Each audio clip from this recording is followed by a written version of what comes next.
2-minute warning.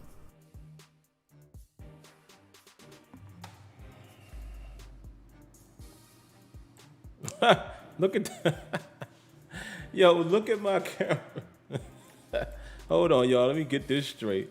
What's up, y'all? As y'all can see, man, all types of problems here tonight, man. Let me fix this. Fix that. Bada boom, bada bing. There we go. Nope, not quite. Hold on. There we are. Boy, what a night. What a night so far, guys. But we gonna get it rocking and rolling. Give me 2 shakes of a rattlesnake, and I will be ready. Guys, please give me the virtual thumbs up to let me know you can hear me, see me. Let me know that you are with me. And we gonna get it cracking and rolling. We can't let YouTube keep playing with us like that, bro. Virtual thumbs up, guys. Give me a virtual thumbs up. Let me reshare the link with a few special people. And then I promise we're going to get going. I promise we're going to get going. There we go. Appreciate the thumbs up. Appreciate the thumbs up. Let me share this link once again. Gotta send it to the the Steeler groups and all of that. Trying to get as many people in here as I can, man. Y'all appreciate that, right? How's everybody doing tonight, by the way? Hope you guys are well. And we're going to get it cracking. 2 shakes of a rattlesnake, and I'll be ready. And I'll explain to you guys what happened again with the link, and I will explain to you how I will address it going forward, because I think that's going to be pretty much the only way to do it. To be honest, if we're being honest with ourselves, I might as well take the safe approach going forward, right? Instead of me relying on YouTube. I like to have the link out there early so you guys can get in there and chop it up. But it doesn't seem like YouTube is going to cooperate with me, man. So I might have to do it the old-fashioned way. But I will explain that to you guys in just a second. I'm almost done. I promise I'm almost done. Here we go. Here's my last post. We'll get it cracking, and let me change the thumbnail of this video, because that is a must, because, the thumbnail always tells you so you guys can get in there and chop it up. Oops. Closed caption. Thumbnail always tells you guys exactly what the show is about. So let me change that real fast, and we will get it cracking. Okay, thumbnail's already there. Big Ben Roethlisberger on his knee. Might be praying. That might be what he's doing. But all right, guys, thank you for your patience. Sorry for the technical difficulties there. I will take responsibility for it, even though it wasn't my fault. I still will take the responsibility for it. Let me zoom in here and make sure we are crisp and clean. So fresh and so clean. All right, man. Again, welcome to the latest episode of Terrible Towel Tuesday. I am your host, SimFBallCritic, live from the virtual Heinz Field, a.k.a. the Steel Basement. Right before we get started, let me say hello to the early commenters. Got to do that first and foremost. My man, Daredevil in the building. White Diggy, my brother in the building. Ralph Fax, my brother. Mo Swagger, the real Missy. How you doing this evening, Miss Lady? Hope you're doing well. We got to show love to our ladies. Always got to do that, man. It's got to be special to you lovely ladies. Sorry, guys. I'm closing this other monitor down that I use for work there. Who else we got in here? Dietrich Bundrick. Slide Red. It's funny because I always call him Slid Red, so I think I finally got it right. Banoa Johnson. Ernest Grice. Alex Dingy or Dingy. Which way is it? Because I know like Najee, he prefers that. Some people call him Jay. So hopefully I'm saying your name correctly. Is it Dingy or Dingy? Let me know. Who else? Good brother Kenyon in the building, of course. Vista Light. Good brother Steel City Film Room. What's up, man? Appreciate you for doing what you did for me, man. I got to get this week's as well at some point. We don't need to tell everybody what you did, but I definitely appreciate you on that. On the lookout. My brother Tony in the building. C. Antoine Hill. Who else we got? Steel Loon, Jack Bauer. Hello, Miss Odessa. How you doing this evening? Hope you're doing well. Victory Asher. And let's see. I guess we'll leave it right there. Look at Marcus Jones. He just putting clowns. Just putting clowns in the chat. Okay, that's how you feeling. What's up, Miss Destiny? How you doing this evening? Hope you're doing well. And let's check for one. Oh, yep, that's who I was looking for. The other lady, lovely lady of the chat, Debbie. How you doing, Miss Debbie, this evening? Hope you're doing well. I guess we can end it right about there. And father-in-law Leonard, I'm glad you're in here as well. I had to send you that new link, so apparently you got it. And Miss Lanisha. And that rounds out pretty much our ladies of the night. Hello, Miss Lanisha, how you doing this evening? And of course, thank you for your donation, what you did outside of YouTube.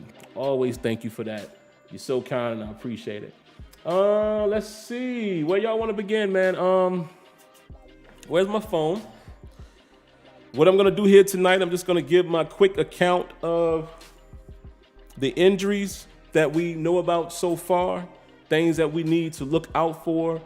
And then what I'm going to do is I'm going to basically give you guys some examples of the film that I watched. Unfortunately, still do not have the all 22. For you guys that are wondering, the NFL is bugging right now.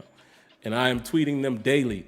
Either give me a refund for my purchase, a free subscription to the international version, or make the all 22 work. Because what's currently happening right now, all 22 is not even available for the US version. It's only available for the international version, and I refuse to pay for another subscription. No, give me what I pay for. If you can't make that work, refund my subscription or give me a free subscription to the international version. I'm going to tweet them every single day until they fix it. It's plain and simple. And anyway, let me also let you guys know what happened here with the link tonight, so y'all know how to address this going forward. Usually you can go to YouTube, you can, start a new stream or event as they call it, and that's how you guys are able to chat and all of that before the video starts. But here lately, this is twice now in the last 4 weeks, when I go live, it doesn't connect to that stream. The software that I have is you can either go with your YouTube settings or you can create a new stream on the fly. And usually, if I go with the settings, I just did it on Sunday, it works perfectly, right? For whatever reason now, sometimes it disconnects. So I think what I'm actually going to do going forward, so we don't have to keep doing the new link thing, I might just start the link from scratch, right away. Just start the stream right away so you guys don't have to worry about getting 2 notifications and all of that. Worst case is you just won't be able to chat it up before the show starts. But I think that's more fair to you all, so I don't have to keep putting you through those hoops. You see one link, that doesn't work, then you come back to the next one.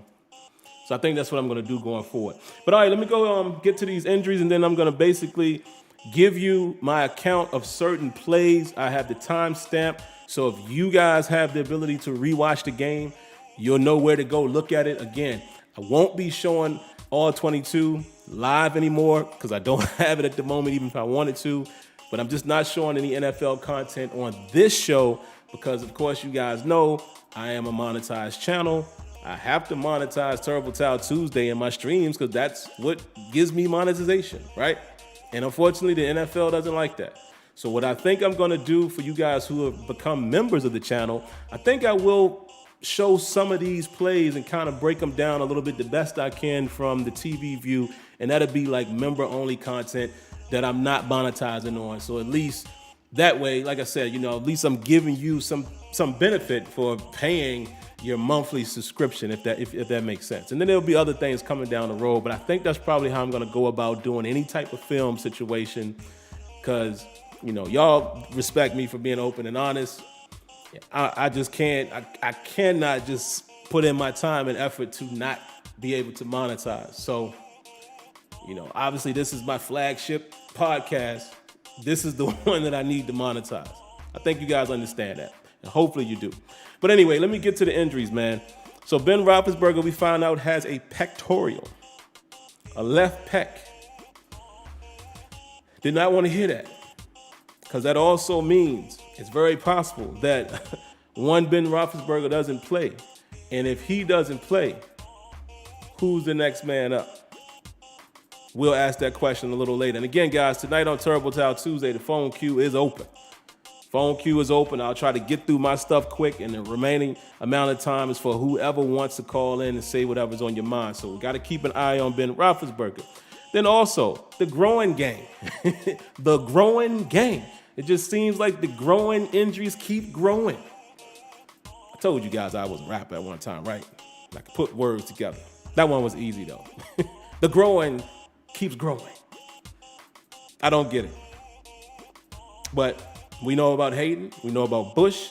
We now found out about Highsmith, TJ Watt. So look,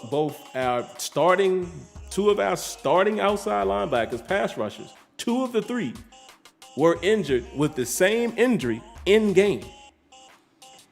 Hayden and Bush at practice on last Friday. Highsmith and Watt in game, both of them dealing with a groin. So Highsmith was one other name that popped up. And we'll have to see, man. And then also, Deontay Johnson, and I didn't even see that last play because once I realized that it was about a minute and some odd left, by the time the Raiders were able to get the other first down and it got down to like 2 minutes, I left from father-in-law Leonard's house, which is right there, same neighborhood. I packed up my notes. I walked on over here to get started on the pregame show because I didn't think there was anything for me to see, right? The game was over. Come to find out, Deontay Johnson gets injured on the last play of the game. And now he has a knee injury. Now, Mike Tomlin kind of said it wasn't significant. And his routine statement of, we'll let participation be their guide. But now we got to keep an eye on Deontay Johnson. So, listen, man, injuries are definitely starting to be a part of this thing, and we'll see how it transpires, man. So let me get into these particular plays here. I'm going to pull up my notations, guys. And like I said, I want to try to be as brief as I can so I can save a great amount of time for the phone calls. And it's not each and every play, man. This is just some. But let me tell you, I've watched this game 2 times now, the condensed version. At least, Game Pass is giving me that option. The game is only 43 minutes. Watched it twice already. I'll probably watch it some more. But here we are. First quarter. It was the 12-minute and 22-second mark. So again, I'll give you guys the timestamp. So if anybody has the ability to rewatch the game, you can go watch this for yourself. 12:22 of the first quarter.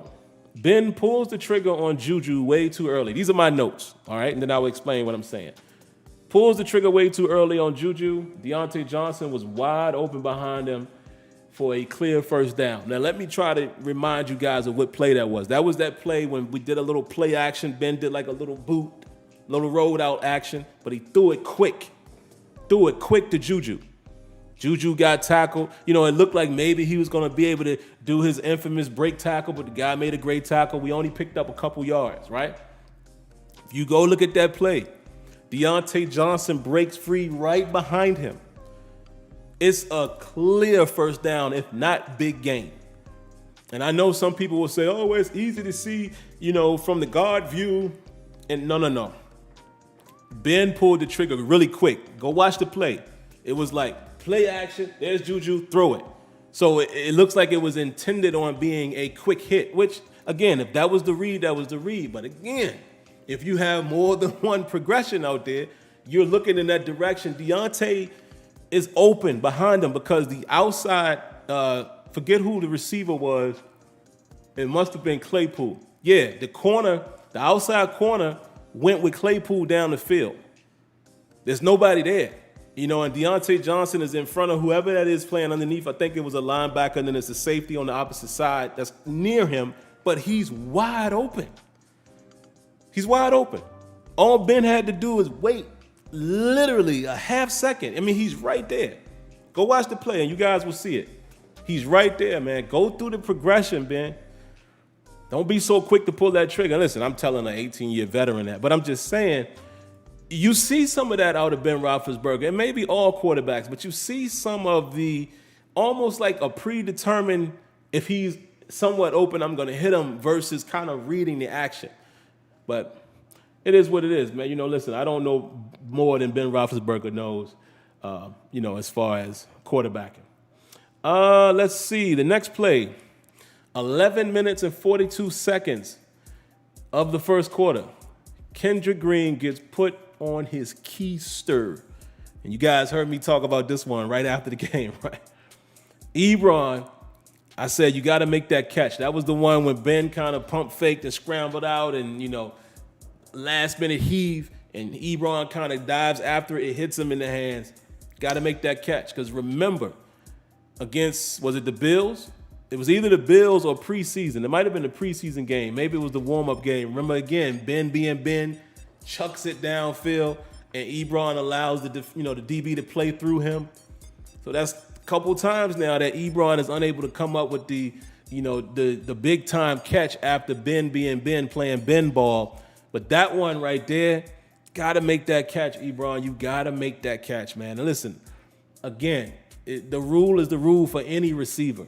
If the ball hits your hands, if you're a receiving person, whether you are a wide receiver or a tight end, if the ball hits both hands, you're supposed to catch it. Yes, it might be a tough catch. Yes, it might be a more, tougher catch than normal. Yes, they didn't just place it in your hand and you had to make a tough catch. Yes, I don't understand that. It's the NFL. That's why they call it the NFL. It's the top league. You have to make elite plays to be great in the NFL. So, come on, Ebron. But again, on that play, oh my God, again, 11 minutes and 42 seconds. Kendrick Green, man, gets put on his butt. And I'm going to talk a little bit more about Kendrick Green. It's the same thing I said last week, and it's still early, but I'll get to that. 8-minute and 15-second mark. Ben throws to Claypool off of a play action and was a bit behind. Great play by Casey Hayward. Now, you guys remember that one, right? It was, we're going this way. So it was down the right sideline. And Ben, play action, threw it deep to Claypool. And in real time, you would say Casey Hayward made it a great play, which he did. Almost came up with an interception. But when you watch it over and over and over and over, ball is a little bit behind Claypool. Claypool is actually turning like this to catch it. He's turning behind him. So you heard Ben even say after the game, if I throw some better balls and things like that. And some people, when you hear quarterbacks say that, you might say, oh, well, I thought you were pretty accurate. But he knows what he's talking about. If you watched the game last night, did you watch the game last night? And if you watched it with the Manning cast, I recommend that. If you're watching Monday Night Football, listen to the Manning cast with Peyton Manning and Eli Manning breaking down and commentating the game. It was a point when Aaron Rodgers made a play down the field, right? Deep shot down the field, and Peyton Manning said, that's the perfect throw right there. I think it's when they had Brett Favre on. He said, he was explaining where it should be, in proximity of the defender and 4 yards from the sideline, so you give your guy room to catch. I mean, he was masterful. I will never watch Monday Night Football not like that again, if I can help it. Masterful listening to a guy like that break it down. Same reason why I like listening to Tony Romo as a commentator, right? And that's what I'm talking about. That throw is, if it's a little more spot on than Claypool, a little bit more in front of him, he makes the catch. He can get it before the safety gets over there, and it gets past Casey Hayward. So, you got to go back and look at that throw. And again, I'm never going to really beat up or criticize a quarterback, man, that's a little bit off on a deep throw. Because, come on. It's not, you can't always be 100% accurate. But go back and look at it. Claypool has to turn back to get it. Casey Hayward comes over, almost makes a play. So a better ball might get it done right there. Excuse me. At the 8-minute and 9-minute mark, 8-minute and 9-second mark, right after that play, Kendrick Green gets blown up again. Najee made that run happen with his great vision.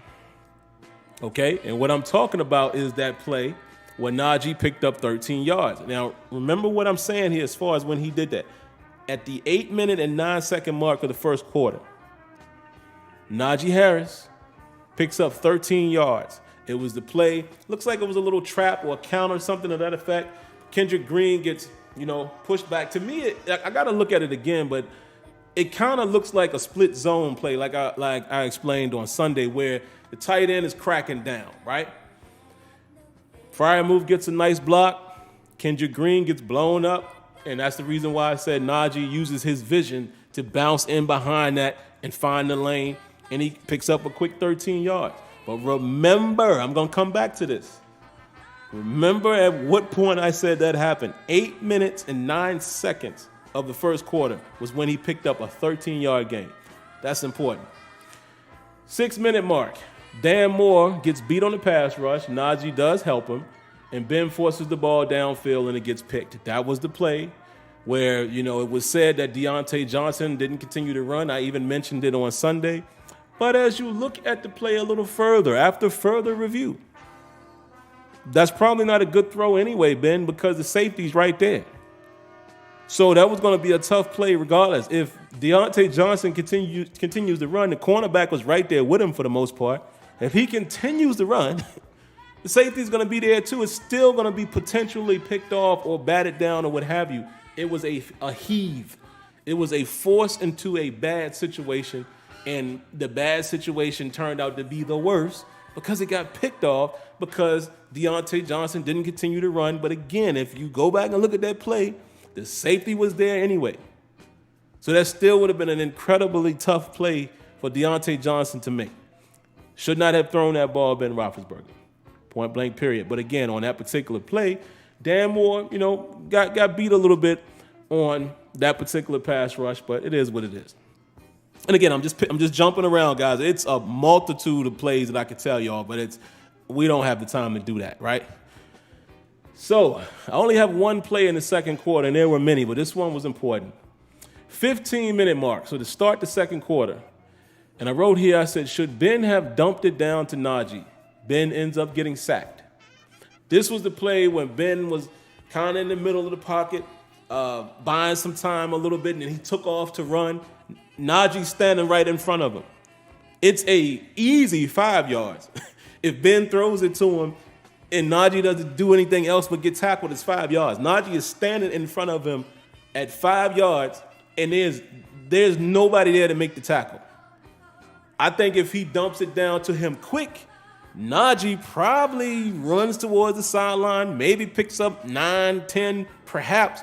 But I'm telling you, go look at that play. It's at the 15-minute mark, and Ben trying to buy time, which is cool, but he tries to scramble with Najee right in front of him at 5 yards from the line of scrimmage. Check it down. Now, I know, some people are going to say, well, man, you want the quarterback to make the perfect play all the time. No, I don't. But sometimes just check it down, because look what happened later on in that game. It wasn't really a check down. It was a route. But look at what happened when you found Najee on that one-on-one. He scored a touchdown. Not saying that's going to happen every time. I'm just saying sometimes instead of looking down there and nothing is there, because obviously it ain't there fast enough because you're trying to buy time, look right in front of you. Dump it to Najee. That's what he's there for. And like I say, guys, that was 5 yards. Even if Najee is tackled immediately, it's 5 yards. 15-minute mark. Next up, I have here in the third quarter, 12 minutes and 15-second mark. Kendrick Green gets destroyed again by power. And he ends up on his keister once again. I'm not beating the kid up. I will explain a little bit later, but once again, Kendrick Green gets blown up, and power is going to be his biggest challenge. Go look at that play. Third quarter again, 11-minute and 6-second mark. I said here, Najee had a chance to bounce it outside. Go look at that play. Kendrick Green is kind of leading the block, and he's met right at the line of scrimmage. He doesn't really get any push, but he's in front of the guy. It was the play where Najee tried to kind of put his hand on Kendrick Green. And I forget, was it Freiermuth? One of those guys was right on the side of him too. And the linebacker looks like he was gonna try to bounce, and meet Najee on the outside, but then he gets picked up by that must have been Dan Moore over there. And I think if Najee would have just hit it right then, he had an opportunity there. Looks like it would have at least been a 4 to 5 yard gain, maybe more. I understand a little bit why Najee may have hesitated, because I think it was Crosby or one of those dudes was coming on his right side. He was coming free. Nobody was there, right? He was just coming down, crashing the line free. And maybe Najee kind of peeped that and hesitated for a moment. But if you go look at the play, you'll see if he just gets to the outside immediately. And again, look, I played in the backfield. A lot of times what you're reading, I usually, depending on what the play call was, if it was like a dive or it was an off tackle, I usually read through the guard to the linebacker. That's my immediate, I ain't worrying about nobody else. If I get to the corner, then you might be in trouble, brother, because I was the type of dude that was going to put my head down or I'm going to give you a little fake. And I like my chances against a DB. Or if I get tackled, I get tackled. If I'm in the secondary, cool. So I've always read through the guard to the linebacker. So Najee may have very well been looking at the outside backer who looks like he was about to meet him right off tackle, right? On the outside of the tackle, on the outside hip. But he got picked up. So again, I can't sit here and say Najee made a bad read. It just goes to show you, if you go look at those plays, you could kind of say, okay, that wasn't necessarily the worst blocking. It's just, it kind of got bottled up, but there was an opportunity there for him to perhaps bounce it. And, he may have gotten some yards there. So again, go check that out. 11 minutes and 6-second mark. Next up, 10 minutes and 43-second mark. This again is the third quarter. Ben holds onto the ball too long and gets sacked. Ben Roethlisberger is doing that quite often, it seems, in the first two games. And this is where I wish I had access to the all-22. Because if I still had access to the deuce, I would be able to see what the receivers are doing downfield. Maybe Ben has to hold the ball because they're not getting open. Maybe they're not beating that matchup, number one. But number two, you never know what the coverage is that's being put out there that's going to force him to pull the ball down. Cool. But Ben, I just got to tell you, man, throw the ball away. Get rid of it. Get rid of it. Just, sometimes you got to know when to say when. And again, it's going to be hard to tell a guy who's been playing this way for so long how to play. But I'm just one man giving my opinion. You got to get that ball away, bro. You got to get the ball away much faster than that. You're holding on to it a little too long. Moving on. 7-minute and 8-second mark of the third quarter. Trey Norwood gets beat by Renfro on a double move. You guys remember that play? He was in the slot, and he gave him a little shimmy and went back upfield. He gave him a little out and in, and that was the one where he stretched out and caught it. I think it was third down on that play. Got to play a little tighter than that, Trey Norwood. Trey Norwood, and listen, I'm not putting this omen on him, but I'm not comparing the guy. Let me say this right now so you guys understand. I'm not comparing him to this guy. It's just something that I saw this guy do a lot as well, and I think Trey Norwood can fix it. But it kind of so far has the Artie Burns hiccup. Let me explain what I'm saying. You know how Artie Burns a lot of times used to get caught peeking? Trey Norwood has done that in these two games. He's peeking a lot. And listen, it's difficult when you're playing out there, man, especially when you're in zone or you're in a trail technique or whatever, because you're looking at the quarterback. You're trying to get a beat on the quarterback and a beat on your man. It's tough. But it does look like he's a little step behind in his focusing back on where he is on the field, his area, and who he's guarding, whether it's man or zone. Seems like he's peeking a little bit, and he hesitates for a minute. He gives up the inside, and on both of those plays, again, go back and watch this one. Go back and watch the one against the Bills. He's giving up. That's why he's giving it up, because he's just allowing the guy to come to him, and he reacts a second too late, and he's beat. And again, he's a rookie. These are things that he's going to learn. I would expect hopefully you expect he gets better at it. But like I said, that is the only reference I'm saying as far as Artie Burns. I'm not comparing him to Artie Burns. I'm just saying, me personally, when you used to hear me talk about Artie, I always say, he peeks too much. Especially in cover 3. He always got caught peeking. Every time. So, again, that's all I'm saying. I'm not comparing him to that guy at all. I'm just reminds me of that. Okay, third quarter, 5 minutes and 55-second mark. The Steelers, boy, I wrote this in bold letters. Steelers playing off man way too much.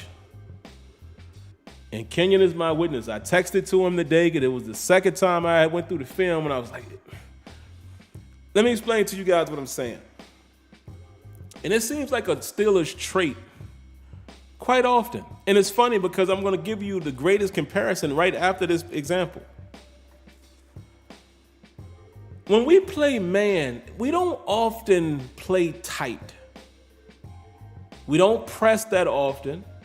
And you could say, well, based on the cornerbacks that we have, maybe they're not comfortable. Okay, cool. But you can play tight and not have to press. You can play bump, or you can press, or you could just play in a press stance, right? You could just play tight on the line and you trail the dude from the gate.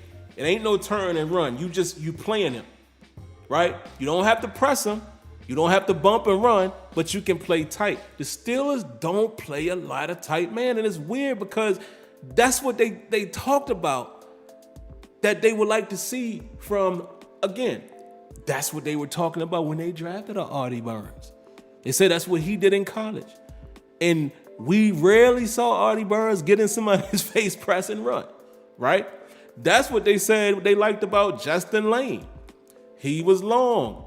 He has speed. He's a converted receiver. We could use him to press with his body type. We rarely see him do it. And then we start seeing James Pierre do it in preseason and in Cleveland in the playoff game, a couple good plays he had in that game.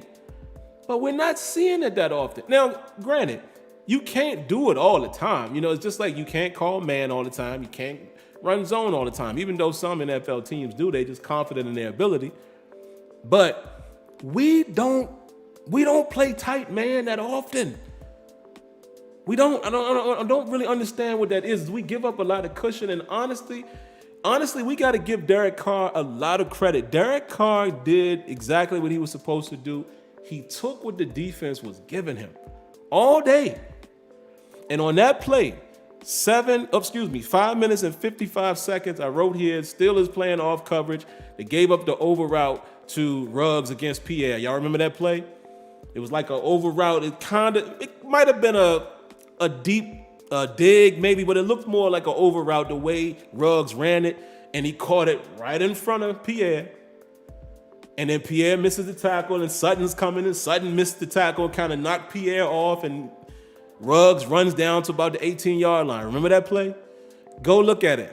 Look how far off James Pierre is playing. I mean, you giving him 10 yards because we're playing a lot of off-man coverage as opposed to pressing bail or bump and run or just tight trail, right?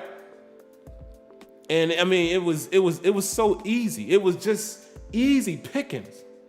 Easy. And again, I see Nate Drew says CBs are too slow to press. No, they're not. Sometimes you can press with strength. I mean, and again, you don't always have to press. I'm just saying, just play a tight man. That's all I'm saying. You ain't even got to press. Just play tight on the line. Perfect example. Lo and behold, later on, at the 2 minute and 5 second mark, I wrote here, great man coverage by the DB playing up tight on Claypool. Go watch that. And I forget what the kid's name is. Number 20 for the Raiders is at the 2 minute and 5 second mark. That boy up on Claypool like this. Tight.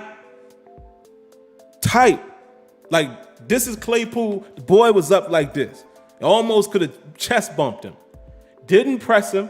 He just stayed with him the whole time. Ben tries to throw the slant. Boy knocks the ball down. He's in Claypool's hip pocket. That's what I'm talking about. And the safety was over the top anyway. I don't know why Ben threw that. Go watch that play. That's exactly what I'm talking about.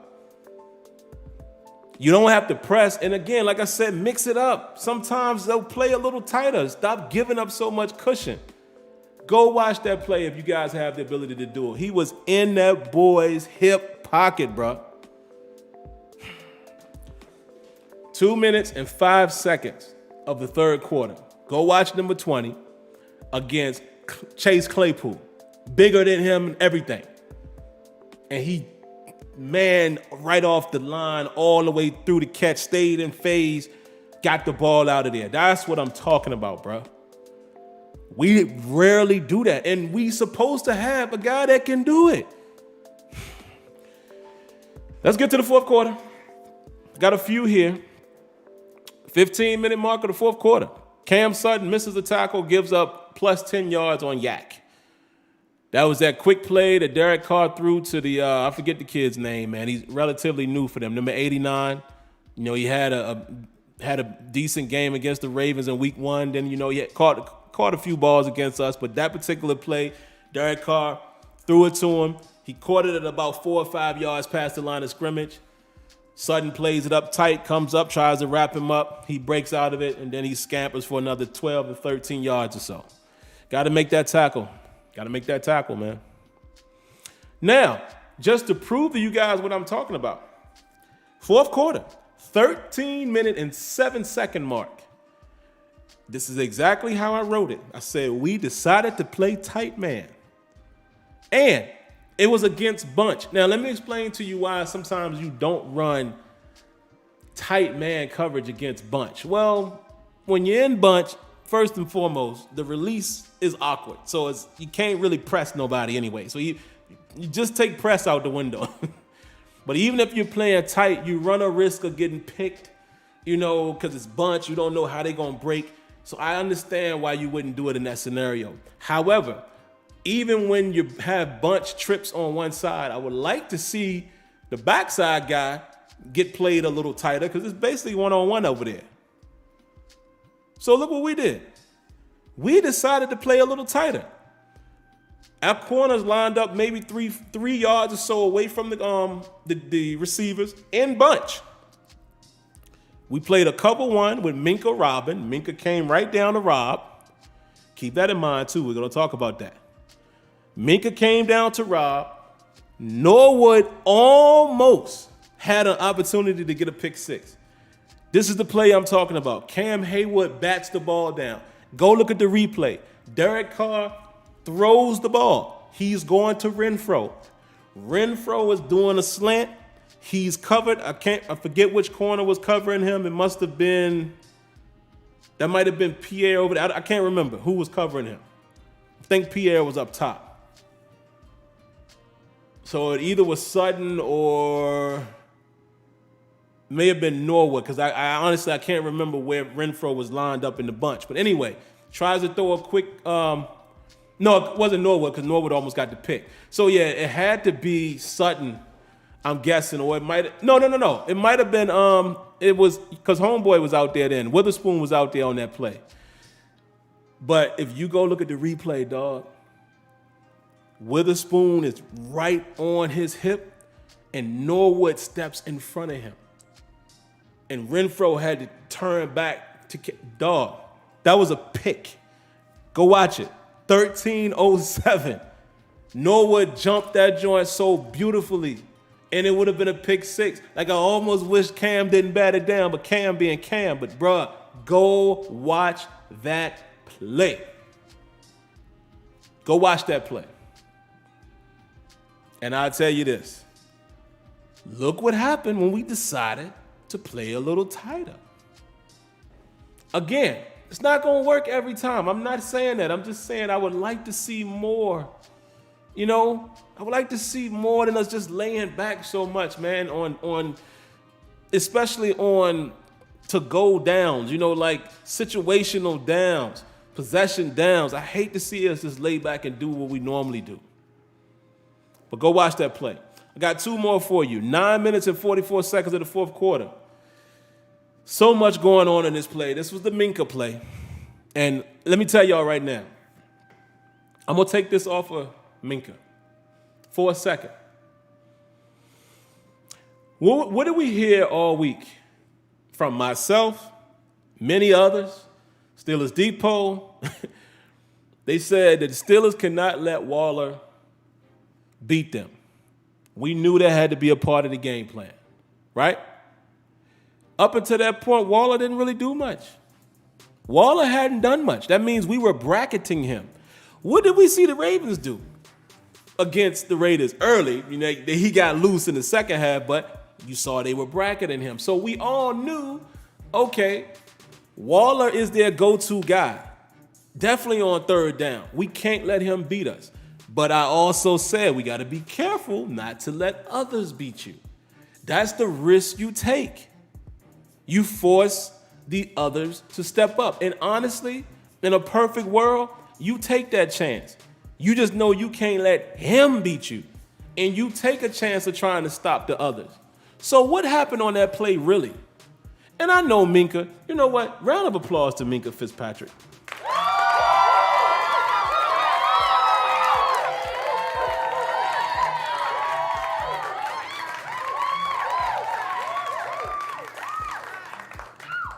Round of applause to Minkah Fitzpatrick for saying the touchdown was on me 110%. He said, I allowed him, Waller was coming right at me, and I stopped my feet. And I allowed Carr to make me stop my feet. I got to keep my feet moving. That's on me. And here's the crazy part.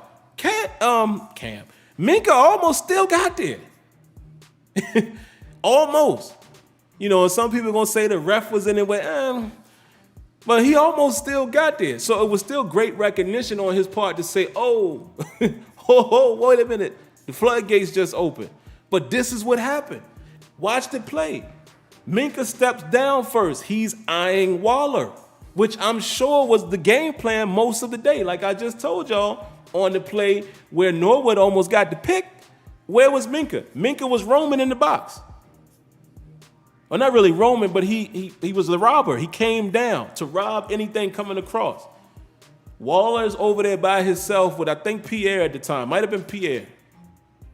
So Minkah, I'm sure, and it probably was designed this way, his first priority was to look at Waller, right? You also go back and look, Witherspoon doesn't really play Ruggs that tight. Like almost like he was playing him, but he kind of just gave him the inside. Almost like he was expecting Minkah to be there. Instead of just running with him, because it was man. That was man. Get on your horse. Now, I know Ruggs got a faster horse than you. He out there with a Clydesdale. And I know Clydesdales ain't that fast. At least, I don't know horses, but he out there with a speed racer. And your horse just decent. I get it. But again, you kind of just gave him, you kind of just allowed him to go where he wanted to go instead of clamping down a little tighter, right? And then Minkah has to react late and you don't get there. And kudos to Derek Carr, man, throwing the ball where it had to get. Like he threw that thing on an angle to allow Ruggs to run right under it. Beautiful ball, man. That's the part that we're not giving credit to is Derek Carr. He played a phenomenal game. Here's another thing. Trade Norwood because, again, the Raiders kept running bunch. They kept taking what the Steelers were giving them, trying to get advantageous matchups, right? And that bunch caused Norwood on the blitz to run into the receiver, delayed him a second, and he just couldn't quite get the card. Had that not happened, maybe Norwood gets there, interrupts the throw, maybe, gets a hit on, I don't know. But it just split second. And I know people are trying to put it on Minkah. I'm not. Me personally. And again, y'all know I respect my good guys over at Steelers Depot, but I think I disagree with them a little bit on that one, just saying it's on Minkah. Maybe it is. But again, we all know what the game plan was. Watch the game. You can clearly see they were trying to take Waller out the game, and you can see clearly that's what Minkah was doing. Now, however, if Minkah just did that on his own, then yeah, it is on him. But I get it. You're trying to help out with Waller, and you were a step too late. And perfect play call, man. And the Raiders took advantage of what we were doing. It's just that simple. But I'm not going to drag Minkah like I'm seeing people doing. It's crazy, man, how y'all just turn on players. It's insane. It's insane, bro. Now cats saying Minkah ain't did nothing and he ain't this, he ain't that. Minkah? Really? And everybody always, the highlight watchers The player isn't good if he hasn't gotten an interception in the last so-and-so games. Come on, man. Minkah do way more than just getting interceptions. What about in Buffalo? You heard even T.J. Watt say it out of his own mouth that he made a mistake on run protect. I mean, on not run protect, but setting the edge. And Minkah, what did he say? Came flying like a missile to get the stop, to bring up 4th and 1. Minkah came from back there and laid a hit on Singletary. Like that, come on, man. I'm not trying to hear that the bashing of Minkah Fitzpatrick. Y'all can go somewhere with that. But y'all doing it. It's weird, man. Fans, y'all are weird, I tell you. And listen, the greatest players make mistakes. Deion Sanders gave up stuff. I'm just saying, man, you got to quantify these things, like really take a look at what happened. That was a very tough play. You know, it was hard for Minkah to, like I said, clearly the focus was on Waller. That's a tough play for him to read, man. And I just give him credit for even recognizing it the way he did, and he tried to get on his horse and almost got there. But like I said, the boy Ruggs just got a faster horse, and Derek Carr just put the ball where it needed to be. And there was a whole lot of ifs and would-haves and could-haves in that situation. You know, Norwood, if he doesn't get bumped off by the receiver, if Minkah happens to just stay in the middle of the field, if Witherspoon doesn't give up so much space. But it is what it is, man. Take it for what it is. In the last play, at 8 minutes and 37 seconds, we punted the ball on 4th and 1. I still do not like that. I do not like that. And you guys know what I always say. I am a Mike Tomlin supporter. I think Mike Tomlin is a great coach. I like him coaching the Pittsburgh Steelers. But when it's time for me to disagree, it's time for me to disagree. That doesn't make me any better than Mike Tomlin. The man is the head coach of the Pittsburgh Steelers, a winning coach. I'm pretty sure he knows a lot more football than I do. And I feel like I know a pretty good amount, but I'm pretty sure. I can bet you that Mike Tomlin knows way more football than I do. And that was a decision that he made, but I disagree with it. I criticize that decision. I feel like at 8:37, go for it. You got to give your offense some momentum. I mean, sometimes you got to put the chips on the table. This ain't a fair comparison, but look, John Harbaugh was like, yo, Lamar, you want to go for it? And it's like, let's go for it. I know that's different. I'm just saying sometimes you got to be willing, dog, to just, you know what I mean? Sometimes you got to be willing to take the chance. Now, granted, we got the ball back. So, honestly, if we're being honest, it wasn't a bad decision by Coach Tomlin because we did end up getting the ball back. But this is the difference. 8:37 versus 5:51. There was a lot of time right there that we may have been able to, you know, if we would have got the 4th and 1, who knows? Maybe they stop us. And the game is over at that point. I know. I'm just saying I probably would have gone for that. Coach Tomlin didn't. We were still in position to go down and make something happen. And there it is. We only got a field goal out of it. So at the end of the day, you know, whichever side you lay on as far as the decision there is cool. I just feel like I would have gone for it. And the last thing I wrote, man, was Ray McCloud, man. You got to stay outside on that punt return. I looked at that punt return several times, and I know what he was trying to do by cutting in, but I feel like if he would have stayed outside, he outruns that guy. Benny Snell is right in front of him to get the block on the next guy. Who knows what happens there? But again, being a shifty dude, I know what he was thinking. He was thinking, okay, this guy's going to try to run me to the sideline. Let me cut back inside. But honestly, in that scenario, I bet you if he watches the film back, he'll probably say, oh, man, if I could have stayed outside, it might have been better. But heat of the moment, it is what it is. But anyway, that's all I got. Let me read the comment here, man. Shout outs to Justin Bozeman. Appreciate the donation. Round of applause.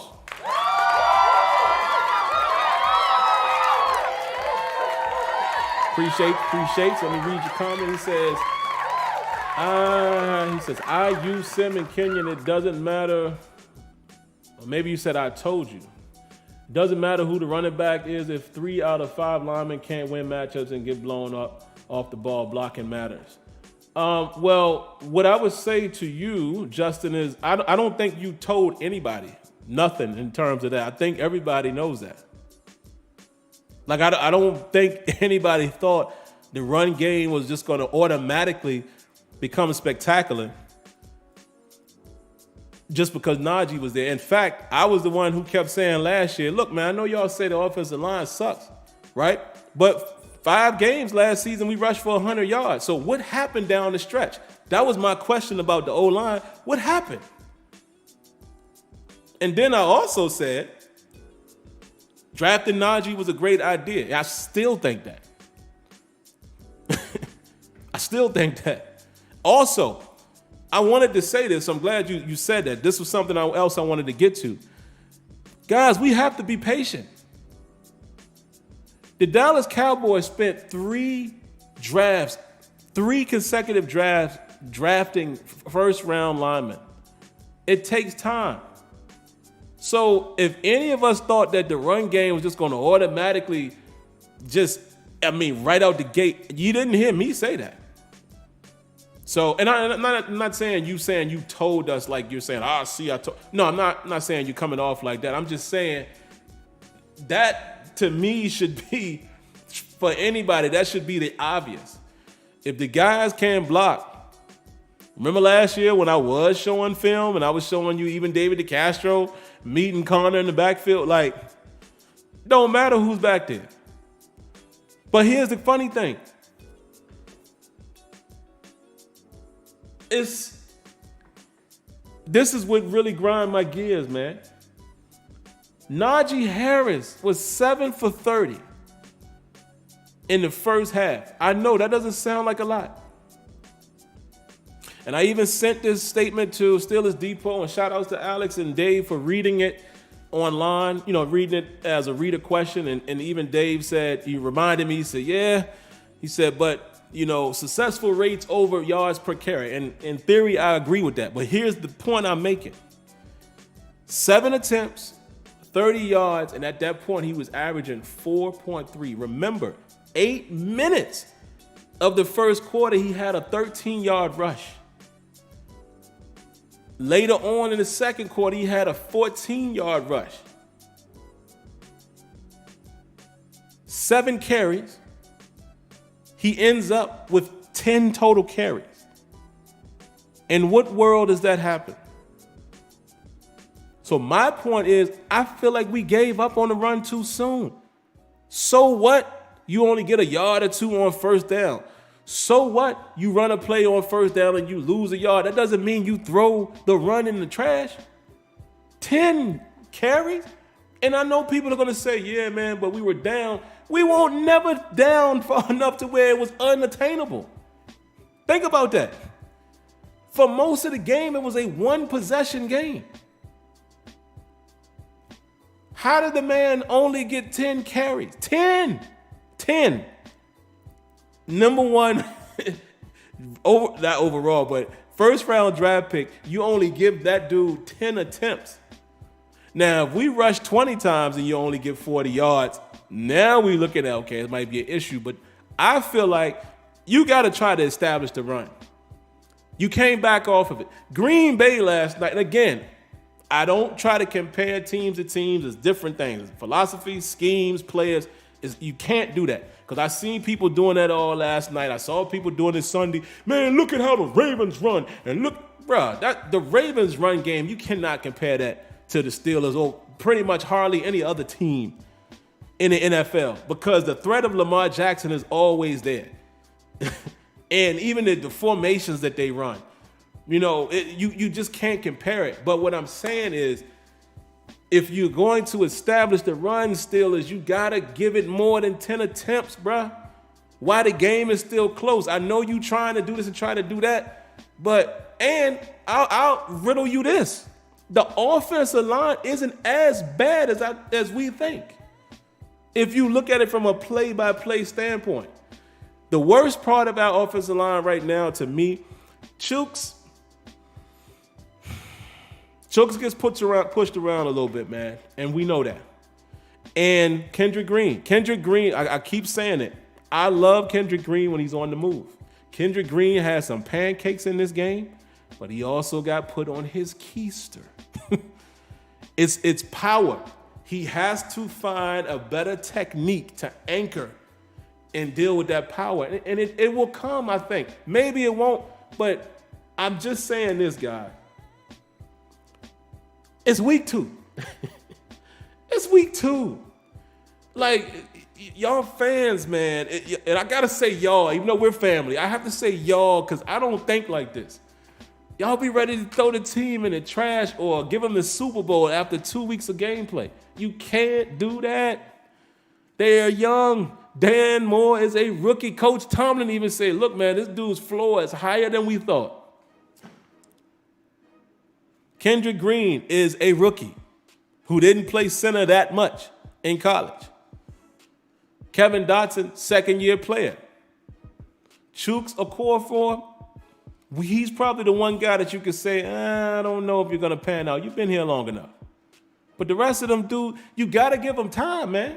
And like I said, Steelers fans, the Dallas Cowboys spent 3 consecutive drafts trying to build an O-line. Rome wasn't built in a day. Ain't that the saying? Give it time, man. You just can't give up on this team and what they're doing. And I even see people saying the Steelers they didn't try to do anything to address the O-line. What? Because they didn't pick the one guy that you wanted? Come on, man. I'm sticking to what I said. You can't pass Najee Harris. You cannot pass up Najee Harris at that spot. I think Najee is showing us what he can be. Even with the limited amount of carries, he's already showing us the type of stud that he could be. Already showing us. So, let's read some comments here, man, really quick. The donations. Round of applause to 410 Carpenter Legend for the donation. Also, round of applause to Justin Bozeman for another donation.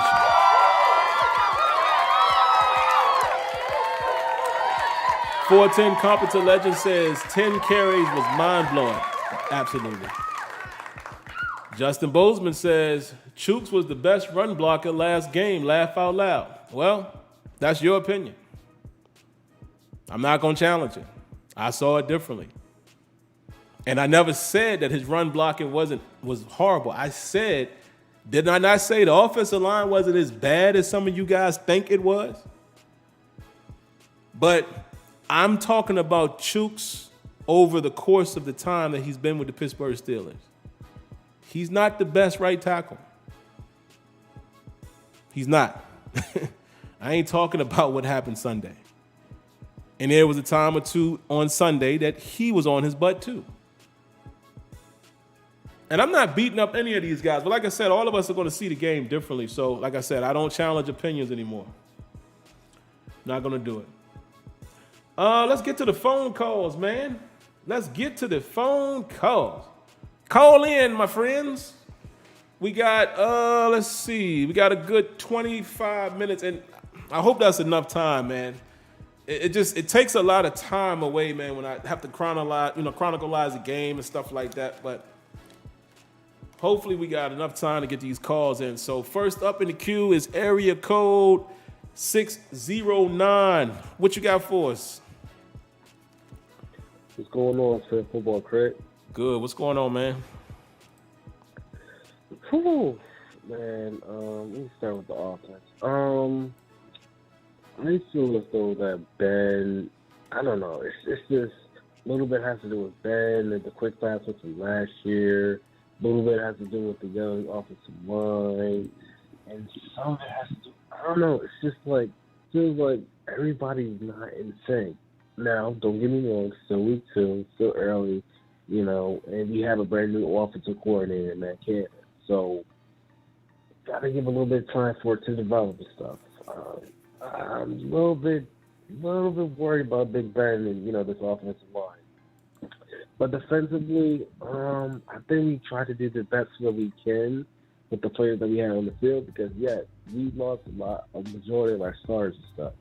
So it did make a huge difference. And I think that if it wasn't for, all our stars being out and everything like that, I think we would have the possibility that we can win this game probably from like a forced, fumble or turnover or something like that. But the real question is, this next week or moving forward, well, depending on how long Ben's really injured for, who do you think should have the starting job at quarterback? Dwayne Haskins or Mason Rudolph? Thank you and have a good night. Absolutely, man, and I'll stay right there. You said a lot of good stuff, by the way. And you got to let these young guys grow, man. I mean, I know it's going to be growing pains. I know, guys. But we're spoiled Steelers fans, man. Sometimes we got to see the truth. We have to. It's not about who I think I want to see as the starter. It's who do you think the Steelers are going to go with? And y'all already know the answer. His name is Mason Rudolph. And I'll leave it at that.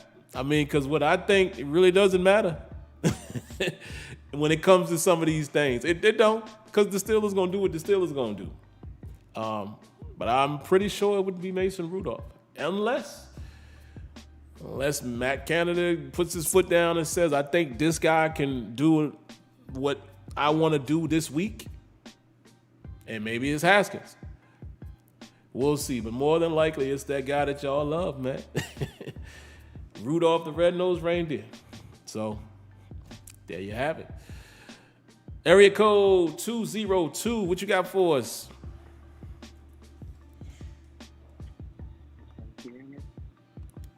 Yeah, I can hear you, but it sounds really far away.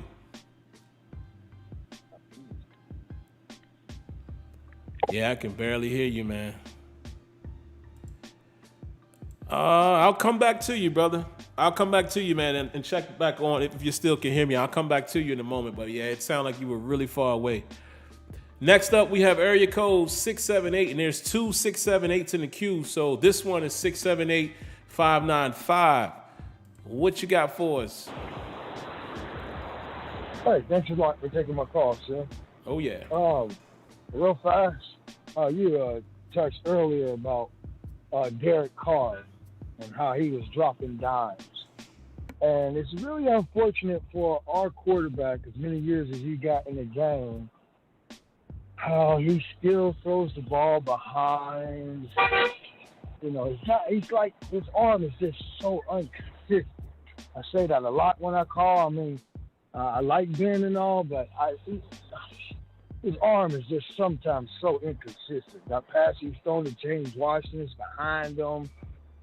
And then when he threw that interception, I've been watching the guy for a while. You could just tell he was ready to try. He tried too much, trying too much. Yeah. But when I picked us to go, 14-3, 15-2, I looked at the West. The West is always getting, since I've been a little kid, Sim, the West is always like Denver. When we did real good in 76, Denver knocked us out of the playoffs. And we won a whole bunch of, they're killing people. San Diego has always given us a hard time since I've been a child when they had Dan Fouts and, those guys, they give us problems. And I'm worried about Denver. I'm worried about the whole AFC West, to tell you the truth. But I still believe, though. I mean, I'm one of them stubborn fans.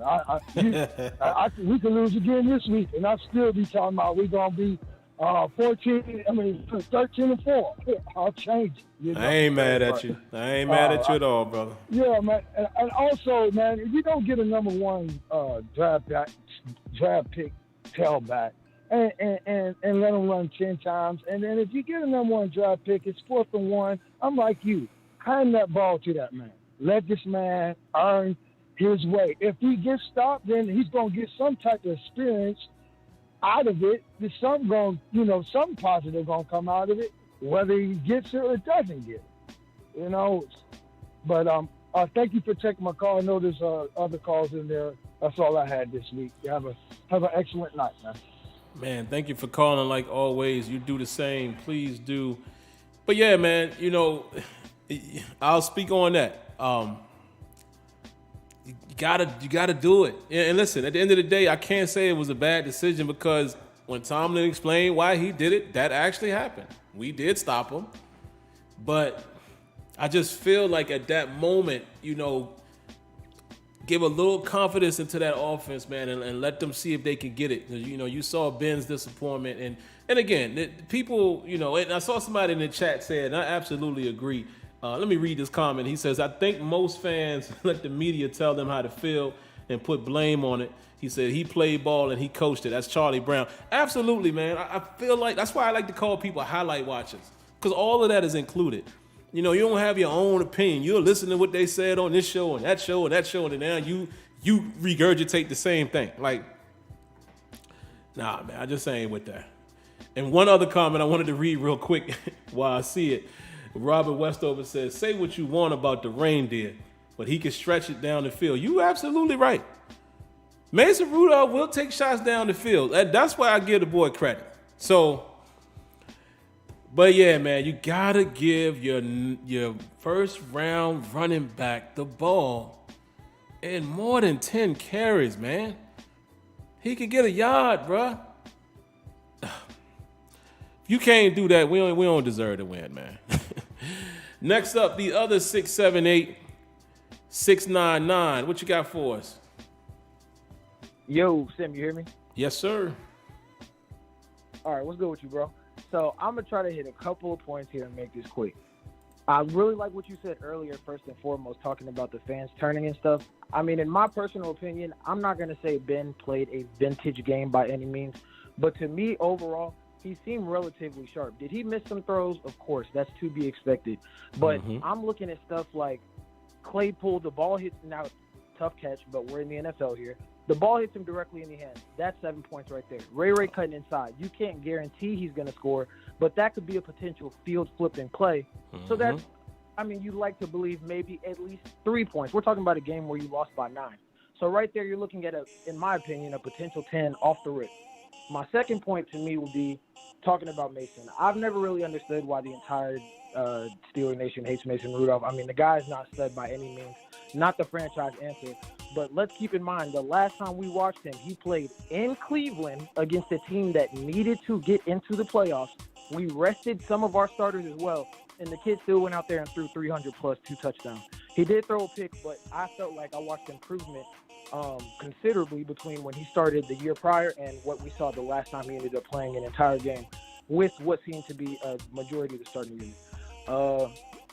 I think Norwood's playing a little too much, in my opinion. The kid is, I think he'll continue to get a little bit better. I know Tomlin has this Love Jones for him, so you really can't do anything about it. But in my opinion, I think he's playing a little too much, and it's starting to show in some of the plays here and there. Hopefully he'll improve. I think he will, and I think he'll be a valuable piece moving forward. But you'd like to see a guy like Witherspoon and Carl Joseph possibly get into the mix, and hopefully they can get something going on. My last couple points here, I hope Derek Walker starts playing, getting in the running game. Ray on some of the kicks, even besides the one with the fourth quarter one. I felt like there was a play earlier in the first half, I believe it was, where he started out on the left sideline, starts cutting it inside, and I believe he should have went from the left sideline to the right sideline. Ended up cutting it up the middle, gets tackled. You remember that? Okay, cool, yeah. So that Claypool's not making contested catches, and last but not least, I respect everybody who goes out there and plays for the team and puts on the black and yellow. I'm calling that man Cheeks Okorafor from now on. He hasn't been the Cheeks until I hear anything otherwise. I'm going to leave it with that, brother. I want to hear what you have to say about that. Have a good night, man. Oh, man, I appreciate that call, man. And I love it, man. A lot of points and didn't even take a lot of time. Oh, man, that's classic right there. Kenyon, I know you heard that. You call that man Cheeks Okorafor. Cheeks Okorafor. Yo, that's classic. I love it. Yeah, man, listen. Again, opinions vary. I know, and shout out to my man Justin. He said he thought Chooks had a great. Listen, well, you said run blocking, but I don't know, man.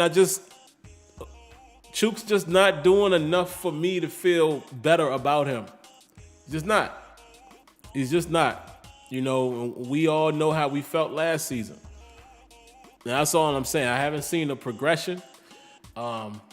I'm not saying that he couldn't potentially get a little bit better, or maybe these guys can gel, but I'm just not seeing it, And You said so much, man. I can't cover it all, but I'll stick to what you said about Rudolph. Listen, Rudolph, in my opinion, too, he has improved. He does push the ball down the field. He's probably not going to be the Steelers' next franchise QB. But I mean, listen, man. You know, I think we can win some ball games with him. I think we could. So we'll see.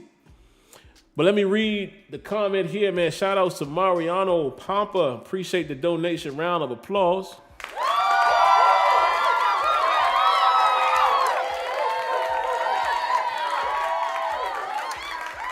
Mariano says, the one thing I don't like are the slow starts from the offense. This continues, even with different OCs. He says, here's to us seeing that change soon. Thank you for the great content, Sim, man. Well, thank you for the donation and thank you for the kind words. And I absolutely agree. And I said it Sunday, you know, for you guys that may have missed it. I feel like I didn't see any real Matt Canada infusion this past weekend. It felt more like the normal Ben Roethlisberger-led offense, passing, taking shots. And I get it. When it's single high, I understand why you do that, but we just did it too much for my taste, even when it was third and short. You know, sometimes you got to get the first down. My brother Tony always says that. Just get the first down sometimes. And just to go back to what my man 678 just said, yeah, Claypool, listen, that was a tough catch. But again, it's the NFL, baby. We see tough catches every week. That's how you become a star. If it hits your hands, you got to make that catch somehow, some way. Think about that catch in week 1 that my man Terry McLaurin made. That was an incredible catch. Y'all remember that one on the sideline? Got to come down with some of these balls, Claypool. And you did it. You did it last week, you know, but we need that. And like you said, that was 7 points right there. But we'll see, man. I mean, listen, maybe Ben Roethlisberger plays, maybe he doesn't. I mean, the benefit, I guess you would say, let's say if he didn't play, you would think we would try to lean on the run game more. And then even when we don't, Mason Rudolph will push the ball. And I think Mason Rudolph might even take more shots in the middle of the field, which Ben didn't really do. It was good to see Freiermuth, though. Get on the board a little bit. But all right, man, let's grab the next call. Who is it? Well, we have 2 more. Area code 704. What you got for us? How's everybody doing? Hey, I'm going to make this quick as well. I want to ask you your sincere opinion, and this is actually for all the Steelers fans. So, do you honestly think that Ben is keeping Pittsburgh back? I'm not talking about this season, last game. I'm just talking about overall. Think about it. Even when Ben had a good O-line, he always played inconsistent. He's the reason why we went to playoffs and we lost through interceptions, unnecessary interceptions. I'm literally confused on. I think we love Ben because of his history, but the man is consistently inconsistent. And I just want to make one point about his inconsistencies. Notice that the 2 Super Bowls that he won, besides that throw to Holmes, I would say that fourth quarter drive, the defense was keeping us in the game. And then the actual Super Bowl against Seattle, it was the defense. And the Super Bowl that we lost to Green Bay, he played terrible. I wonder if we are just literally, just keeping our minds on his history and not really paying attention to his inconsistencies. I just want to see what your thoughts are. Man, that is a great point and great call, and I will definitely give you my thoughts on that. Give me 2 seconds, guys. I see we got some spam in here, trying to get rid of it. Man, you people are crazy that come in here and do this, man. Oh, man. Let's go ahead and hide that user off the channel. But, yeah. My brother good brother-in-law there, Tony, will love you for saying that, man. Let me tell y'all something that Tony has always said, and then I'm going to comment on 704. Tony always tells me, man, I just want to see Ben get a Super Bowl MVP if we get there, or, you know, MVP of the league, and because Tony always makes that point. Like, when has Ben really just been the guy? Now, don't get it twisted. Ben has shown capabilities of being that dude. And, you know, we can't forget the season when he put up, 6 touchdowns? Or was it 5? I think it was 6 against, in back-to-back weeks against the Colts and the Ravens. I mean, he has those moments. Ben can put the ball out there. There was a time where his deep ball used to be money. But honestly, man, Ben to me has, and I always struggle with saying this because I don't know for sure, but he doesn't always seem to be the most cerebral, if you will. Ironically, it seems like Ben performs better in the no huddle. I've been saying that for years. When we're in the no huddle or the hurry up, it seems like he performs at his best. I don't know what that is.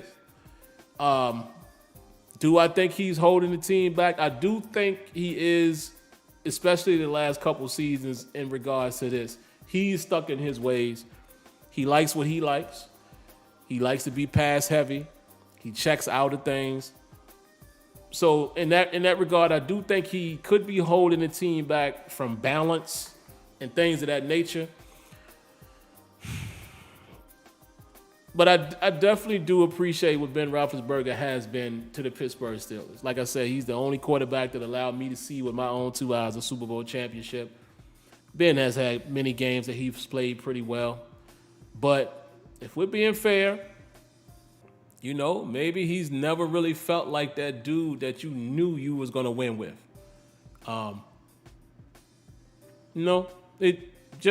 And like I said, I like Ben Roethlisberger, but I think there's a strong argument on both sides of that table. So, great comment there. Great comment, man. Great comment. But yeah, I don't know if I can't say he's held us back, but I think right now he's probably keeping us from getting into that additional gear that we want to get in. That's fair to say. That is fair to say. All right, guys, I'm going to take 2 more calls. How about that? 2 more. It'll be area 334 and it'll be 651. So area code 334, what you got for us? How you doing, Sim? How you doing? Good. What's going on? Man. Yeah, man. And a long time coming. I hear you talk. The last caller that called in made the same exactly point I've been making for years about your guy, Big Ben. Big Ben went to the gym and lost that weight. We can slim and trim, but you can't get rid of your old weight. You can't get rid of the old man, and you damn sure can't keep the old dog new tricks. I guess it's safe to say it's time to throw in the towel. If you can't throw the ball in the air like a rainbow arch, I think you need to go sit down for them.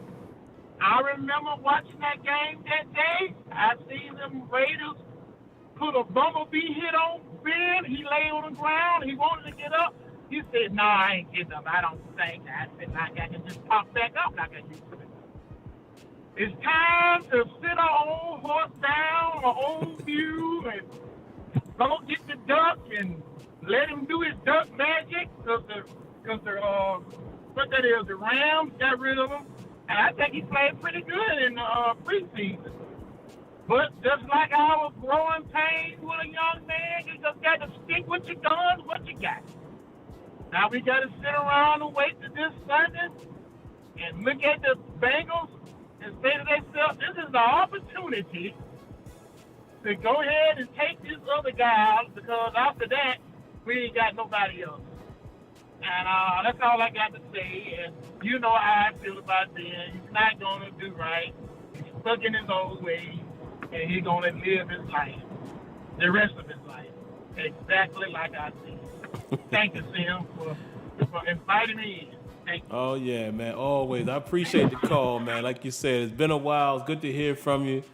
I love your perspectives, man. I'm not gonna lie. I know, some people might get, their feathers might get ruffled or they might not agree, but I love your take.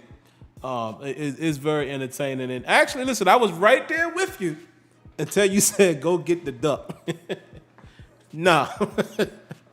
I'm cool with Duck Hodges, man. What Duck Hodges? Was that his name? Yeah, Duck Hodges, right?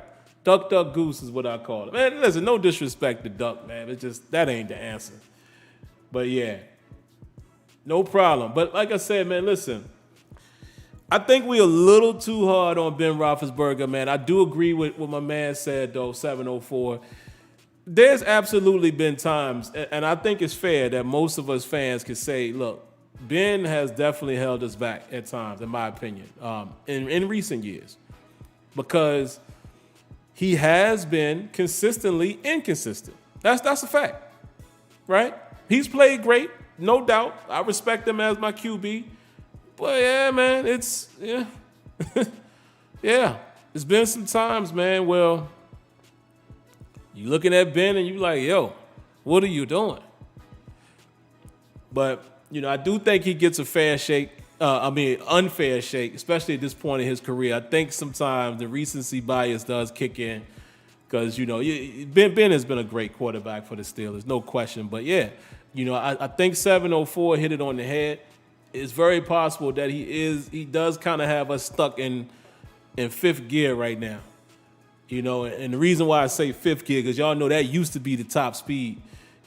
Top gear for cars, but then cars start coming out with that sixth gear. And that's when you can get up there and get the floating. I think he's keeping us from getting in that sixth gear right now. But I do think we can still win with him, man. If we can get the run game going, Ben Roethlisberger can win. No question. But not if he's throwing that football 40 plus times. That cannot happen. Not anymore. All right, area code 651. What you got for us? Hey, what's up, Tim, man? I know it's been a minute because my football practice at the same time as the show, so I caught the very end. So I didn't hear what everybody else said. So if I repeat something, I'm sorry.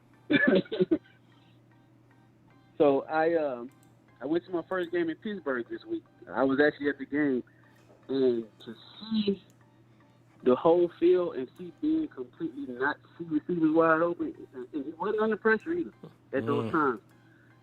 I really think Claypool could have had 200-plus yards this game. He missed him on a slant where he was in front of a corner with no safety back there. He was gone. He had about 5 or 6 steps on the corner. He was gone. Instead, he threw it in the flat. And I saw a lot of him throwing it in the flat. And then on those Claypool long balls, I know some people said Claypool could have fought for him, but if Ben placed that ball in front of him more, he caught both of those. He had to bend back. He almost got it, but you put it in contention with the corner behind him, so that was a little hard for him to catch. And the other thing that I noticed is he seemed hesitant early in the game. Like, he'll see the play and he just wouldn't throw it. He kind of, I don't know if it's flashing or if, I don't know if it's that or if he's struggling learning the playbook. Is that a problem for him? Like, if you look at it the way Haskins and Booster played during the preseason, everybody got tired of the checkdowns and the cross the middle slants and all that, but they moved the ball up and down the field. It seemed like Ben's hesitant of putting it out there. I don't know if it's a problem with the playbook for him right now or if he's a little nervous about what he's seeing, but that was a rough one. And on defense, when they were still getting pressure on the quarterback when TJ left out, but it seemed like they started rushing inside more, which I didn't really get that. They weren't getting pressure. I really didn't understand that. And maybe because Alualu wasn't in to push that pocket back a little bit, so the quarterback couldn't step up. I don't know what the issue was, but it was kind of weird. But, man, overall, I enjoyed myself. But I don't want to say being unhappy. I know his ball placement is suffering right now. I do see that, but he still got the arm. He still got the power behind it. I think he's hesitant in throwing it. So that's all I got, man. Yeah, real quick while you're here, just to make sure you hear it. One thing I said earlier in the show, and you agreed to it right there, is there was a play, man. Actually, hold on. I got the notes. There was a play it was early in the game. Ben threw, let me see, where is it? I don't remember where it was, but it was a play action. and he threw it to oh, here you go. 12 minutes and 22 seconds in the first quarter. We ran a quick play action, got Ben on like a quick rollout. He immediately threw it to Juju, but Deontay was wide open behind him. All he had to, he's looking in the same direction. Claypool took the outside corner down the field. That thing right there could have been, that was at least 15-yard gain. Like, at least. Man. And maybe more than that. So it's interesting to hear you say that you could see he was missing out there. Yeah, man. It's like he was afraid. I don't know if he was nervous or what. But it was bad.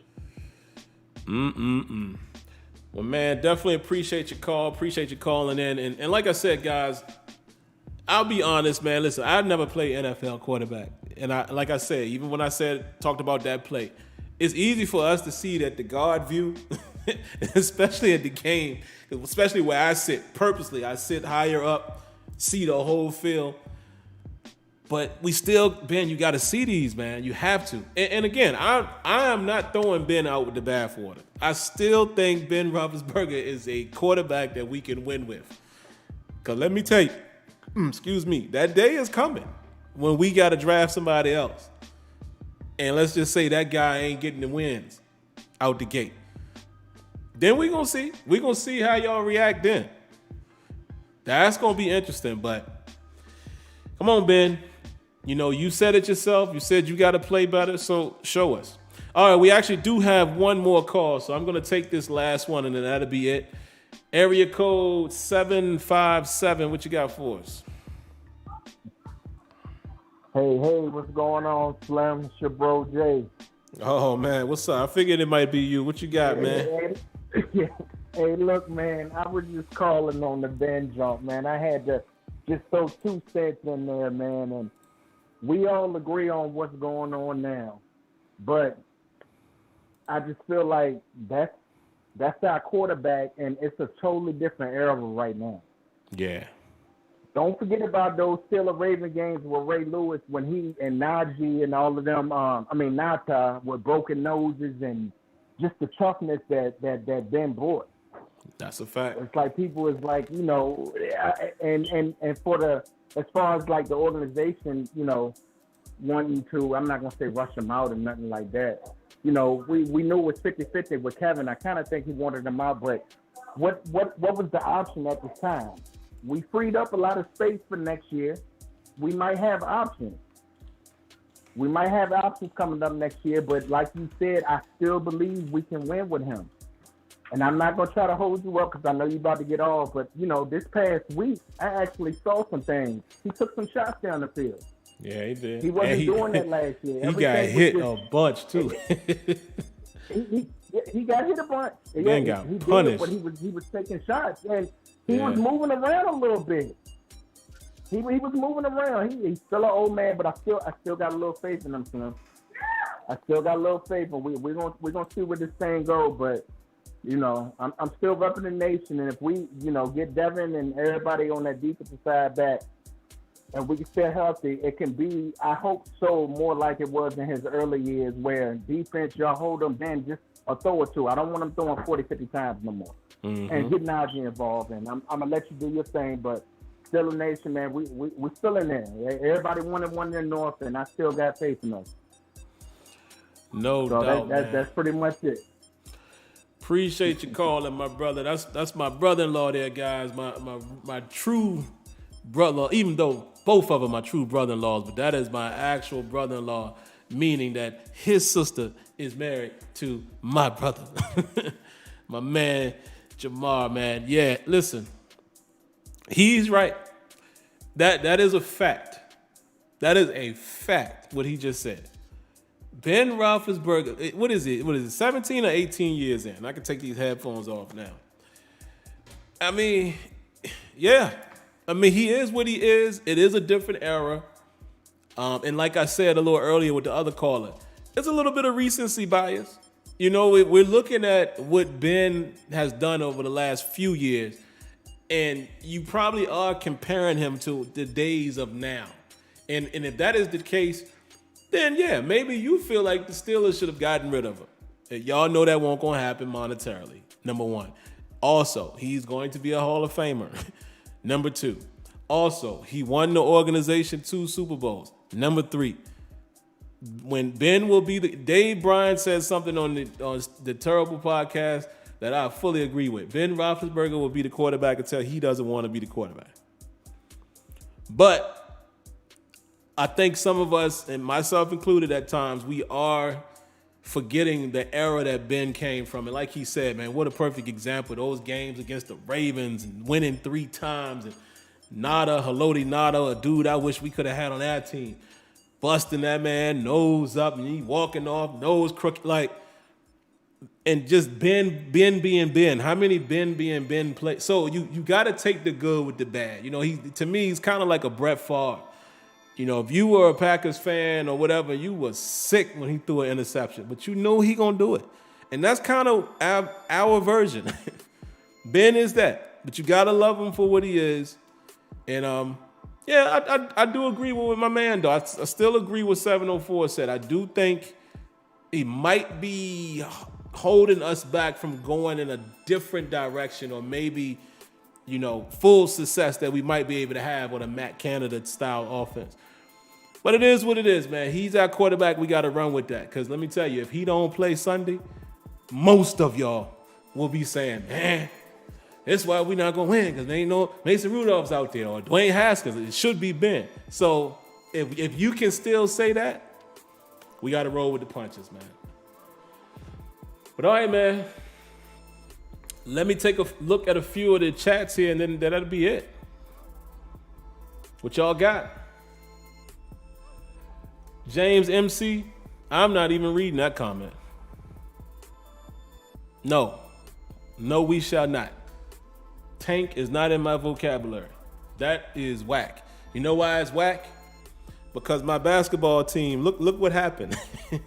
The process. And now you got Ben Simmons talking about he ain't even coming to training camp.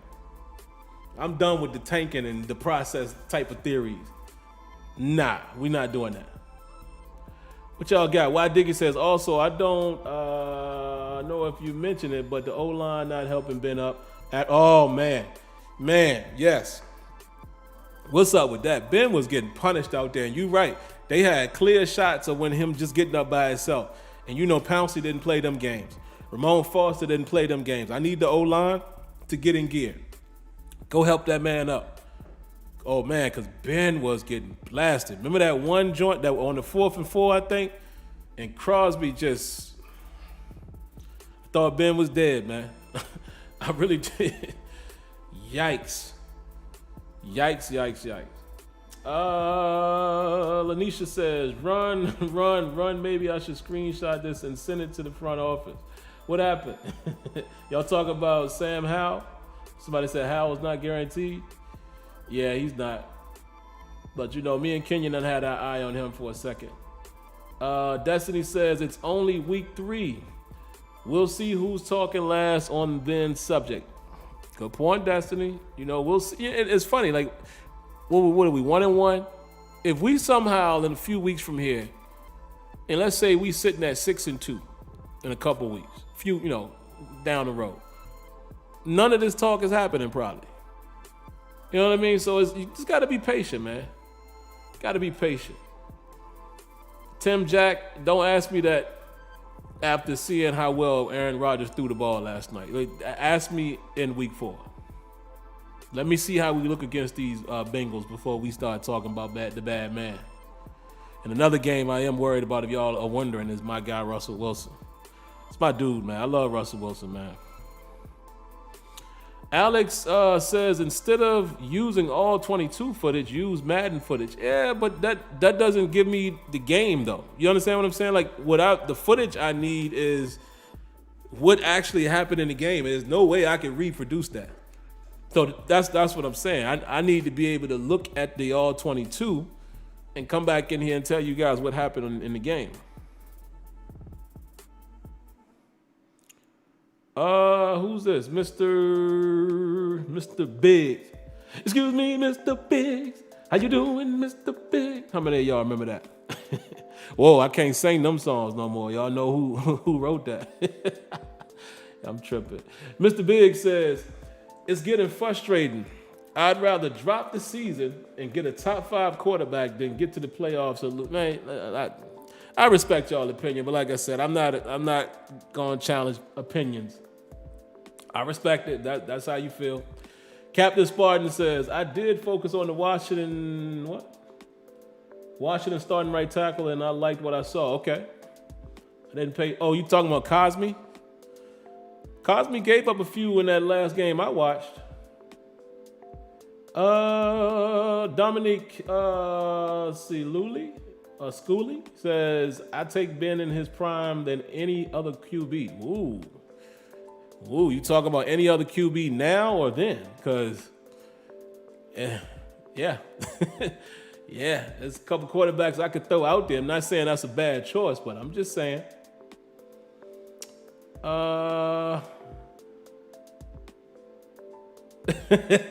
Absolutely, why Diggy? That's why I said, whoa, I can't sing them songs no more, right? Them joints used to be jamming, man, but just the type of person who wrote those records. Wow. The Red King 508 says, people want to talk about Ben like he washed, bro. He pushing the ball down the field, but they got to run the ball and use Derek Watt more. You know, that's a great point, my man. That is absolutely a great point. Listen, and I even said it last year. I said, man, if we could run the football, we talking about a whole different. Look, Ben can make plays in the clutch. Let's not act like he can't. Like I said, I love Ben in no huddle. I love when he speeds up the tempo. Ben be picking them apart. Does he have his warts? Sure he does. But dog, let's not act like Ben can't be that guy when he wants to be. But not if he throwing the ball 40 or more times. Not at this point. He's got to have a run game that can help him out. And the Steelers front office, Canada, whoever it is, y'all got to help him out too by at least attempting to run the football with Najee Harris more than 10 times. Come on, man. Stop backing off of the run game so soon. I mean, come on. Because at this point, I can't even say we've tried to run. Now, I get it. Again, highlight fans will watch the game and say, see, we can't run the ball. We can't run the ball. I remind you, Najee had 2 runs in that game for over 10 yards. A 13-yarder, and I think the other one was 14, 15. 2 out of 10 attempts. You got 2 for plus 10 yards. He had a few more that was for 4 yards, a couple here and there that was 3. He lost a yard. But I'm just saying, I don't feel like we should have backed away from the run so quickly. Real Fact says, I definitely didn't hear the Ben is washed talk after week one. Yeah, him being washed, I just can't. I can't agree with that. He's not washed. Todd Christian says, hey, Sim, do you notice that Ben was getting hit around the head and no? Yes, absolutely. No calls at all. What else y'all got? Binor Johnson says, as of me, or what did he say? As of right now, I'm in love with Ritter. Okay, you talking about a quarterback? All right, that's cool. I think you and Kenyon are chopping it up about quarterbacks. Anything else about the game, man, or any other concerns? Really quick, guys, before I wrap it up. And of course, I'll be back for the pregame show. I will make it happen this week. I will make it happen. And let me just remind y'all right now, right there, man, if you haven't subscribed, man, if you are new, you came here tonight, you like what we do over here, make sure you subscribe. But you must cut on your notifications, because if you don't, how will you know I'm streaming? How would you know? How would you know? But then also, man, if y'all like what you see, like it. It's easy. Just click that thumbs up. If you don't like it, click a thumb down. Either one. What else, guys? Any other comments really quick, man, before I go? C. Brown says, big difference. What Ben used to do versus what he's doing today. Let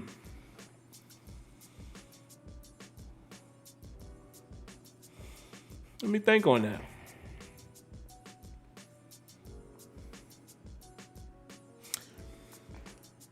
Within 2 weeks' time, I would say what's different from what we've seen Ben do. Let's go back about 5 years.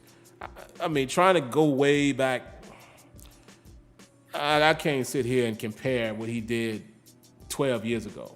I just can't recall it like that.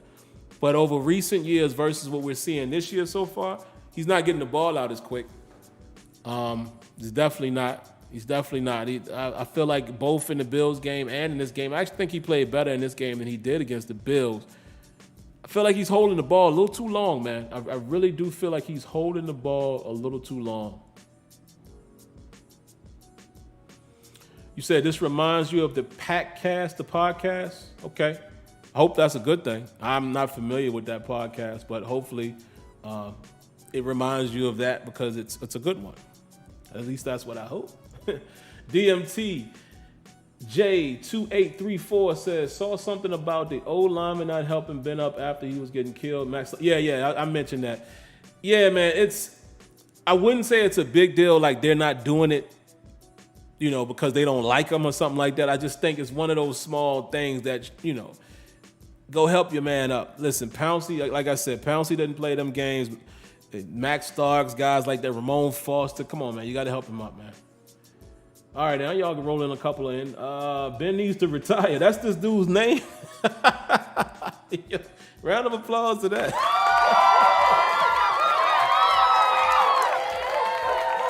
I swear I didn't do this on purpose, guys. I got a Batman shirt on that's actually matching the Steelers. I did not do this on purpose. I promise y'all. It's just something I throw on. When you work from home, you just put anything on, man.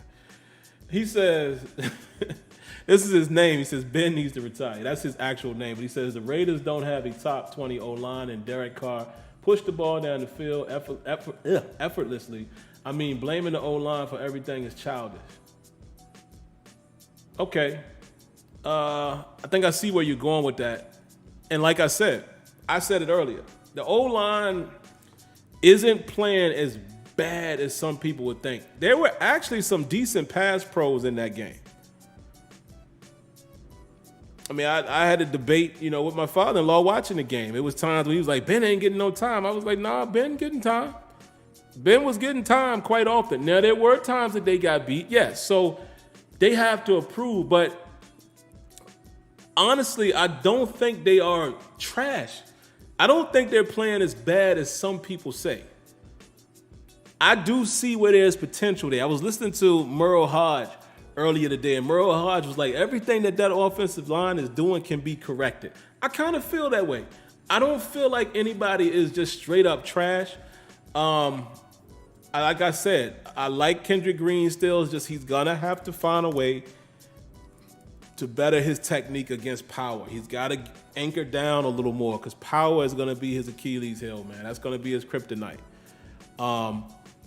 Dan Moore, I think, will get better. Dan Moore showed me some things in that game. He got to beat a time or two, but I think he's going to come around. Again, the dude is a rookie, man, and Kendrick Green, and Okorafor is still young, even though he's the more tenured guy.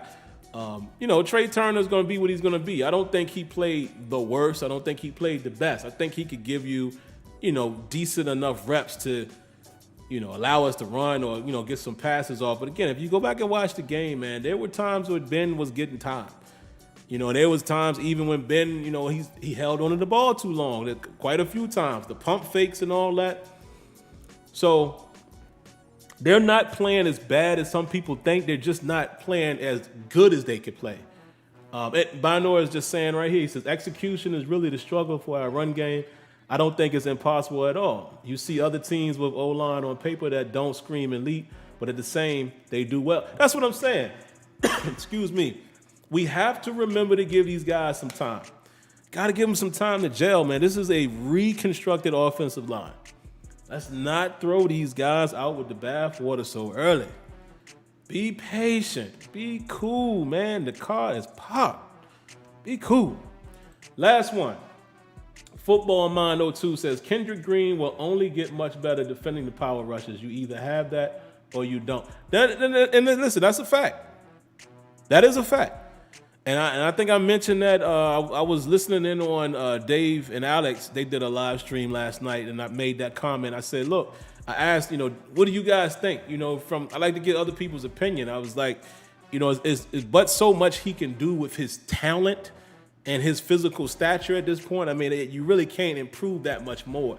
What he could do, though, is improve his techniques. And like I said, find better ways to anchor down and take on the power. It's going to be a struggle for him. It was a struggle with Maurkice Pouncey. Do you guys not remember that? Remember the first time Juju ran 97 yards? It was either the first or the second, but the one against Denver?